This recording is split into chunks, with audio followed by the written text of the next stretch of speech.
Malayalam big boss season 7 പ്രവീണും അനുമോളും ജിഷനും കൂടെ സംസാരിക്കുകയാണ്. ലക്ഷ്മീനെ കുറിച്ചാണ് സംസാരിക്കുന്നത്. നമുക്ക് എന്താണെങ്കിലും അത്തമിട്ട് വന്നിട്ട് കുക്ക് ചെയ്യാം. നമ്മൾ എന്ത് ചെയ്യണം, നമ്മൾ എന്ത് പരത്തണം, നമ്മൾ ഉരുട്ടണം എന്നൊക്കെ ലക്ഷ്മിയാണ് പറയുന്നത്. ക്യാപ്റ്റനാണെന്നും പറഞ്ഞിട്ട് എല്ലാം ഇങ്ങനെ ആജ്ഞാപിച്ചുകൊണ്ടിരിക്കാൻ പറ്റുമെന്ന് ജിഷൻ പറയുന്നുണ്ട്. അത് ശരി തന്നെയാണെന്ന് അനുമോളും പറയുന്നുണ്ട്.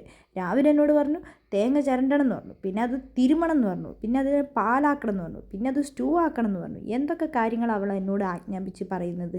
അങ്ങനെയൊന്നും പറയേണ്ട ഒരു ആവശ്യമില്ല. ഇതെല്ലാം നമ്മളെ ഏൽപ്പിച്ചിട്ട് ക്യാപ്റ്റൻ ആണെങ്കിൽ ഇവിടുന്ന് മാറിപ്പോവുകയും ചെയ്തിട്ടുണ്ട്. അപ്പോൾ അനുമോളും പറയുന്നത് അത് ശരി തന്നെയാണ്, നമുക്ക് രാവിലെ എന്തെങ്കിലും ഈസി ആയിട്ടുള്ള എന്തെങ്കിലുമൊക്കെ ചെയ്താൽ മതിയായിരുന്നു, ഇതാണെങ്കിൽ എന്തൊരു കഷ്ടപ്പാടാണെന്ന്. അപ്പോൾ പ്രവീണും പറയേണ്ടത് അത് ശരി തന്നെയാണ്, ഇതിപ്പോൾ എല്ലാവർക്കും കഴിക്കാൻ വേണ്ടിയിട്ട് നമ്മൾ ഫുൾ ടൈം ഇവിടെ കിച്ചണിൽ തന്നെ ഇരിക്കും, നമ്മൾ ഫുൾ ടൈം ഇവിടെ കുക്ക് ചെയ്യാൻ വേണ്ടിയിട്ടല്ലല്ലോ വന്നതെന്ന് ജിഷനും പറയുന്നുണ്ട്. നമ്മൾ വേഗം തന്നെ അവർക്ക് കഴിക്കാനുള്ള എന്തെങ്കിലുമൊക്കെ ഒരു ഈസി ആയിട്ടുള്ള ഒരു കറി ഉണ്ടാക്കുക, അത് കൊടുക്കുക. നമുക്ക് ടാസ്കുകൾ വരുമ്പോൾ നമ്മൾ ടാസ്കുകൾ ചെയ്യണം, അല്ലാതെ ഇവിടെ ഫുൾ ടൈം ഇവിടെ കിച്ചണിൽ തന്നെ ഇരിക്കാൻ പറ്റുന്ന കാര്യമൊന്നുമല്ല എന്ന് ജിഷനും പറയുന്നുണ്ട്.